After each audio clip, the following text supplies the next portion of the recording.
24 years ago this week, on the August 25th, 1997 episode of WCW Monday Nitro from Columbia, South Carolina, in an emotional in-ring promo, Arn Anderson announced his retirement from the ring. Ric Flair stood in the background fighting back tears.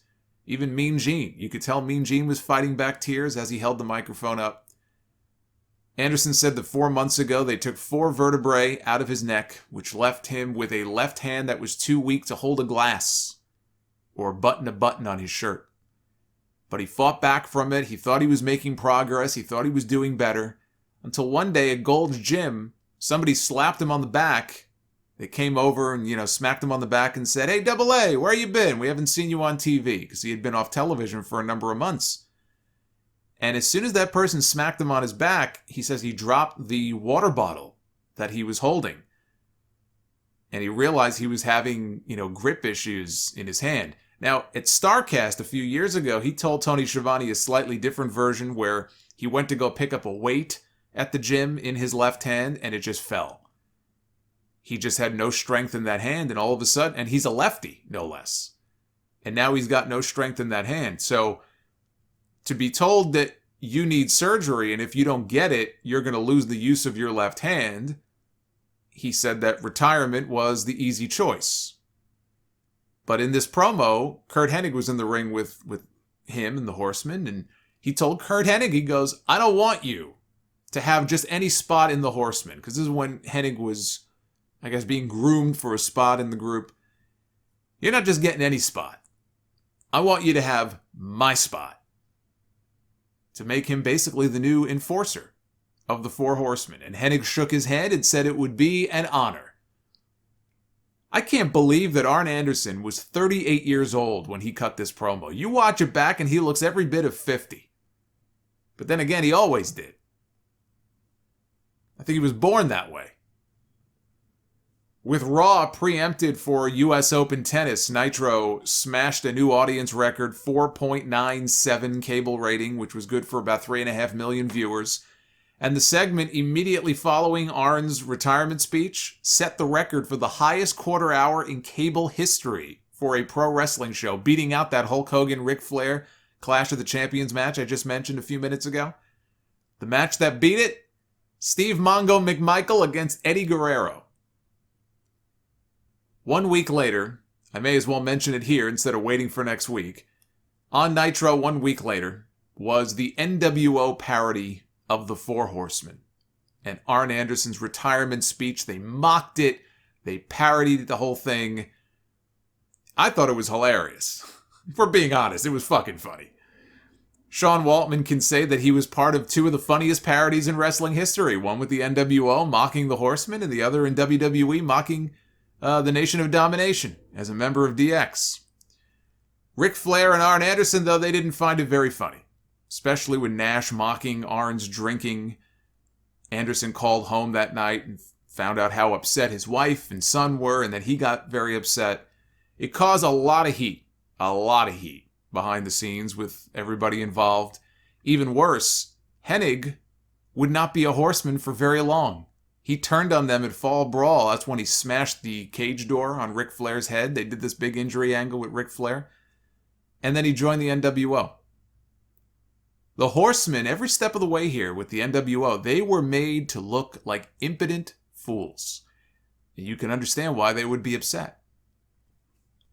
22 years ago this week, on August 23rd, 1999, the night after SummerSlam on Raw, Triple H beat Mankind with Shane McMahon as the guest referee to win his first WWE Championship, 24 hours after Foley pinned Steve Austin to win the title. Over in WCW, things were not good. Before Nitro in Las Vegas, Eric Bischoff called a locker room meeting where he publicly chewed out several wrestlers and put them on the spot in front of everybody for publicly speaking out against the company in various media and interviews. He singled out Raven first over comments he made about the company on Mancow's radio show in Chicago. He also yelled at Conan for comments he made at a show where he told a fan in the audience, "You haven't had pussy since pussy had you." Bischoff wanted to know, how is a parent in the audience expected to explain the word pussy to their child? And he went after Rey Mysterio for a comment he made on TV about Lenny Lane, asking if he was going down the Hershey Highway. He also yelled at Public Enemy. He yelled at Buff Bagwell for various things. He made it clear he only wanted wrestlers in the company who actually wanted to be there. He said he would let anybody walk who wanted out of their contract, probably figuring that none of them would take him up on it because they had these big fat contracts. Guaranteed money. Well, Raven is the only one who got up and walked out of the meeting. And according to The Observer, he went to WCW lawyer Scott Wilkerson about getting his release, and he was told he would still have a 90-day non-compete, which he noted Bischoff didn't say anything about that in the meeting. He said he would let me go. In an interview years later with Sports Illustrated, Raven said, I walked out. Bischoff held a meeting and said, Raven, if you're not happy, there's the door. He knew I wasn't happy. Somebody interviewed me. I expressed my displeasure about the way I was being used. I don't blame Bischoff for being upset. What company allows their guys to talk shit about them? I was following what the top guys were doing, but if I would have thought about it more, which is the story of my life, I would have just kept quiet and expressed my feelings internally to Bischoff. If I had not quit, I would have ended up working on top. They ended up bringing in guys like Vampiro to work on top and Jeff Jarrett to work with Sting, and all of the jacked up guys making the bigger money weren't being used as the main eventers anymore. So the opportunities would have expanded, and they would not have needed Vampiro because they would have had Raven. Within days, Raven was gone, and he was already back in ECW. On Nitro that night, Hulk Hogan and Sting went to a no contest in their WCW title match, the 5th no contest on the show. And the Kiss Demon made his debut. Ah, yes, the story of the infamous Kiss Demon. Eric Bischoff was a huge Kiss fan, and he was trying to boost the ratings for Nitro, which had been sagging behind Raw for much of the year. So he entered into an agreement with Kiss frontman Gene Simmons to not only perform live on Nitro, but to create a wrestler based on his likeness with the makeup and everything, which was the Kiss Demon. And there would have been an entire Kiss stable, with each wrestler based on a different member of the band. It would all build to a New Year's Eve pay-per-view called New Year's Evil at the Fiesta Bowl, which would double as a wrestling event with a ring in one end zone and a stage in the other for a Kiss concert all the way on the other end. Bischoff on his podcast said that the idea was to play off this fear and paranoia that people had, that Y2K was going to bring about the end of the world. He said WCW was hurting for cash at the time, and he thought that it could generate a lot of income for them. Simmons actually first approached Vince McMahon with the idea of a Kiss faction. After they performed live at the Super Bowl earlier that year, Vince McMahon was down for it, but he wanted a piece of the merchandising and the licensing of the Kiss characters, and Gene Simmons was like, fuck that. He took the offer later on to Eric Bischoff, who was willing to let them retain all of those rights, because of course he did. In his autobiography, which came out in 2002, Gene Simmons wrote, "It was a win-win situation for us because Kiss retained all licensing and merchandising rights. WCW did all the work, and we reaped all the rewards." I can't imagine why that company went out of business with decisions like that. As part of the deal, which saw WCW pay the band $500,000, they performed God of Thunder in the final segment on Nitro that night, which ended up being one of the lowest rated segments in Nitro history. They drew a 2.25 rating to Raw's 6.44, with Triple H winning the championship in that final segment. During the very expensive concert they put on that night, the Kiss Demon debuted on stage with the band, and it was none other than Bryan Adams under the makeup. No, not that Bryan Adams. Crush Bryan Adams, who didn't even want the gimmick. He wasn't even a Kiss fan. Nor was he the first choice. It was going to be Dale Torborg, son of former Major League Baseball manager Jeff Torborg, who had gotten into wrestling, and Dale was already working for WCW. He was a gigantic Kiss fan. He told WWE.com years ago, there were 3 of us that got test makeup done. Eric Bischoff went to LA with the test shots, and they told me that Gene pointed me out and said, this guy looks the most like me. So initially, he was Gene Simmons' personal choice because he looked the most like him. But then at the last minute, they went with Bryan Adams. And Torborg was obviously, devastated. But not long after the ratings came in for the concert, he says WCW called him and asked him if he would still be interested in doing it. They said, Bryan thinks you're the right pick. That's what they told him. Of course Bryan said that. Bryan didn't want to do it in the first place. Bryan's like, boy, do I have a guy for you. So Dale got the gig. He got to play the Demon after all. But he claims that he was told straight up by WCW that he was doing them a favor because they were going to bury the shit out of the character because they felt that it was a remnant of the Bischoff era. So they wanted to make Eric look bad by tanking the gimmick, and indeed, just 18 days after the Demon debuted on Nitro on September 10th, Eric Bischoff was relieved of his duties. He was sent home by WCW, which killed all the plans for a Kiss faction and the New Year's Eve pay-per-view. But they were still contractually obligated to use the Demon on TV, so they were just going to bury the shit out of him. It was a Bischoff idea. Bischoff ain't here no more. It wasn't until 6 months later that he re-debuted. He didn't, it's not like he got in the makeup the next week. 6 months later, the Demon re-emerged. And immediately he was beaten in his very first match by Terry Funk on Thunder. At Super Brawl the following month, he lost in 3 minutes to The Wall in a match that, hilariously, they billed as a special main event. Yes, a main event so special, it was 4th on the card, and it went 3 minutes. But they were legally obligated to promote him in a main event match, so that fulfilled their obligation. At the New Blood Rising pay-per-view months later, he lost to Sting in under a minute. I mean, this guy never stood a chance. He was set up to fail on day 1.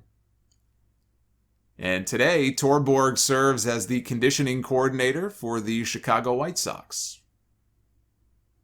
The night after this, on August 24th, 1999, WWF taped the first official episode of SmackDown. There was a pilot episode shot 4 months earlier that aired on UPN, but this is considered to be the first true episode of SmackDown. Their first time back at the Kemper Arena in Kansas City since Owen Hart fell to his death in May of that year. Big Boss Man won the hardcore title from Al Snow. Stephanie McMahon said yes to Test's wedding proposal, setting the stage for one of the most important angles in WWE history in hindsight, considering what it led to in real life. And Triple H retained his WWF Championship over The Rock when Shawn Michaels, as the guest referee, went heel and super kicked The Rock before The Rock had hit the people's elbow. This would be Shawn's last appearance until May of the following year when they brought him back in those little tiny shorts to referee the Iron Man match between Rock and Triple H. I remember at the time thinking, boy, we're going to get a Shawn Michaels match against The Rock. He's going to come back and wrestle The Rock. And then it never happened. But as I said earlier, it was also another week in history of SummerSlams. And just to highlight a few, we go back 33 years ago this week, on August 29th, 1988. WWE hosted the very first SummerSlam from Madison Square Garden, where Ric Flair very nearly made his WWF debut. Vince McMahon tried to bring Flair in while he was still the NWA champion, and Flair was considering it right up until about a week or so before the pay-per-view when they finally realized they weren't going to get him. And Flair, when he tells the story, Flair claims that he would have been brought in to headline SummerSlam against Randy Savage, who was the WWF champion, so you would have had a champion against champion match. As Bruce Pritchard tells it on his podcast, and I always, take a lot of what he says with a grain of salt, but in this case, I'm thinking Pritchard is probably more right than Flair is on this. He says it would have not been for a match with Savage. They might have built to that eventually, but it wouldn't have been for a match. It would have been as the surprise guest they were promising. They were already building up a surprise guest in the weeks leading up to SummerSlam on the Brother Love show. He had only debuted the Brother Love character, I think, in June. And this was the first Brother Love show on a pay-per-view. And they were hyping up a special surprise guest. And Pritchard says that big surprise guest was going to be Ric Flair, the NWA World's Heavyweight Champion. That makes more sense because, I mean, just think about this. They would not just throw Flair into a match against Randy Savage on what, 1 week's notice? That doesn't make any sense. They had already been promoting the Mega Powers against the Mega Bucks. There was no way they were going to do Savage and Flair. By that point, there was no way that match was going to happen on the SummerSlam card. Plus, you think Hogan would have been cool with that? Give me a break. So they ended up putting Hacksaw Jim Duggan on the Brother Love show instead, which is quite the downgrade from Ric Flair. Ultimate Warrior defeated the Honky Tonk Man in about 30 seconds to win the Intercontinental Championship. That building went fucking nuts. When they hit Warrior's music, he came out like a madman. Honky had had that belt for about 15 months at that point. People were ready to see him lose. He didn't want to do the job for Randy Savage on that NBC show earlier that year. But here he realized it was the right business move to make, and he lost the championship to the Warrior, and that set the Warrior on his path. And the Mega Powers defeated the Mega Bucks, team of Ted DiBiase and Andre the Giant in the main event. Jesse Ventura was the guest referee. I remember Jesse, he was hesitating to count that final 3 count, and then I think it was Savage who pushed his hand down for the 3.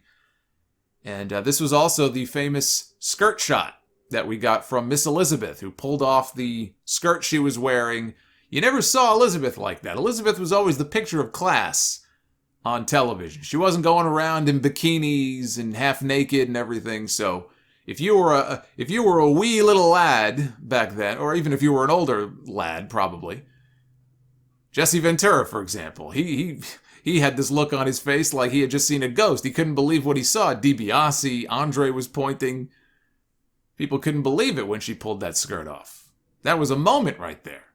Talk about WrestleMania moments. That was a SummerSlam moment. I remember actually the LJN figure that I had of Elizabeth had a gold skirt that was kind of velcroed on, and you can pull the skirt off. Not that I was doing that, but anyway, let's move on. 32 years ago this week, on August 28th, 1989, SummerSlam was at the Meadowlands Arena in New Jersey with Tony Schiavone on the call for his first WWF pay-per-view as the play-by-play announcer, at least, with Jesse Ventura. The Hart Foundation was not happy about losing to the BrainBusters in a non-title match to open the show. They felt that it would hurt their value. I mean, after all, it was non-title, so why not win? But Vince McMahon held firm, and they did the job in what was a very good match. I think it would be impossible for those 4 to have a bad match. Legendary Mean Gene blooper took place on this show. You know what I'm talking about. They cut to Mean Gene Okerlund in the back, and he was about to interview the Intercontinental Champion Ravishing Rick Rude and Bobby the Brain Heenan when all of a sudden, "Gentlemen, as you know, the Ultimate Warrior," and as soon as he said Warrior, the SummerSlam sign, say that 5 times fast, fell off the wall behind Mean Gene, and it spooked him. He didn't know what it was at first, and he said, "Fuck it." And they cut away as quickly as they could, and they were trying to cover for it. Vince McMahon was in Jesse Ventura's ear telling him to just start talking and say stuff, because what they did was, this was pre-taped earlier in the day. So the interview was already done, but they went to the blooper by accident. They went to the wrong tape. So they had to get the proper tape queued up, which eventually they did, and they played the correct promo. But this is one of the legendary bloopers in wrestling history. Mr. Perfect pinned the Red Rooster in a match that went a lot shorter than it was scheduled to go. Rooster injured his knee, so it went about 3 minutes, and Perfect pinned him. Hacksaw Jim Duggan and Demolition beat Andre the Giant in the Twin Towers, but they were lucky to even have Andre there at all, because Andre the Giant was arrested a week before this for assaulting a cameraman at a WWF event in Cedar Rapids, Iowa. Andre that night lost a quick 30-second squash in the main event to the Ultimate Warrior. And Andre looks over and he spots this cameraman. It's not a WWF cameraman. and he spots this guy.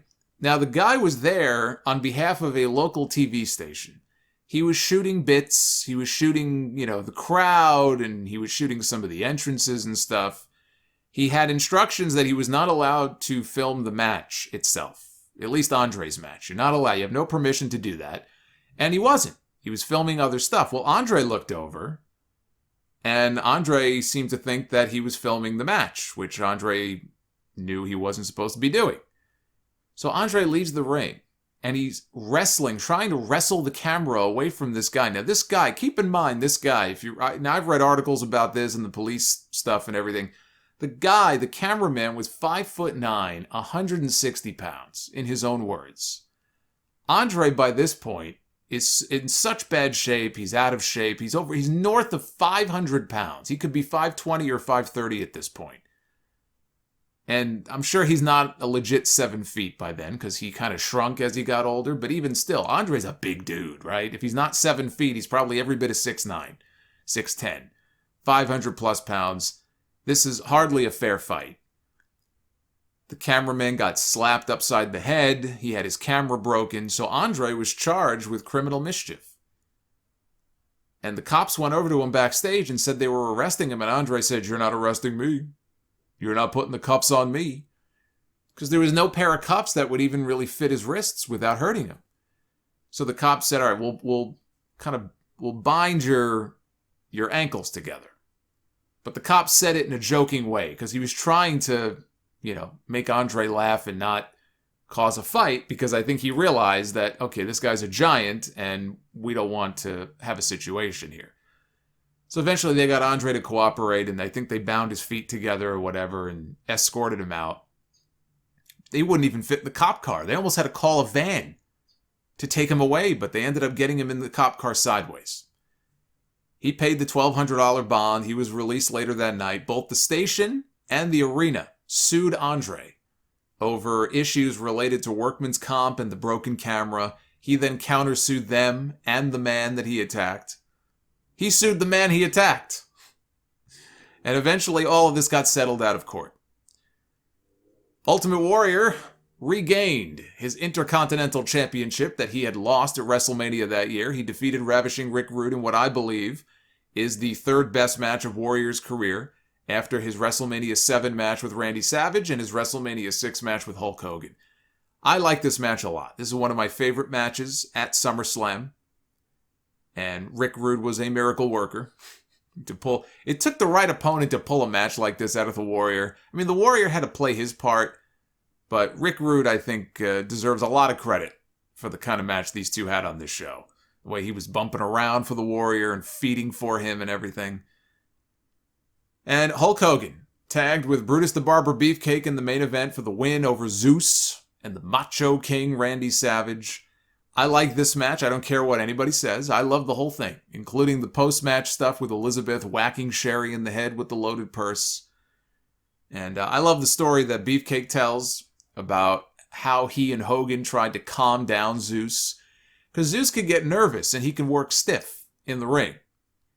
And to calm his nerves during the match, they would shout over at him, "Free James Brown." I guess James Brown was in jail at the time, and it was just something that cracked him up. I don't know if that's a joke from the set of No Holds Barred that sort of carried over that Hogan told Beefcake about. I don't remember how it all started, but they would tell him, if he had him, for example, in a bear hug, like, "Free James Brown." And then he would loosen up.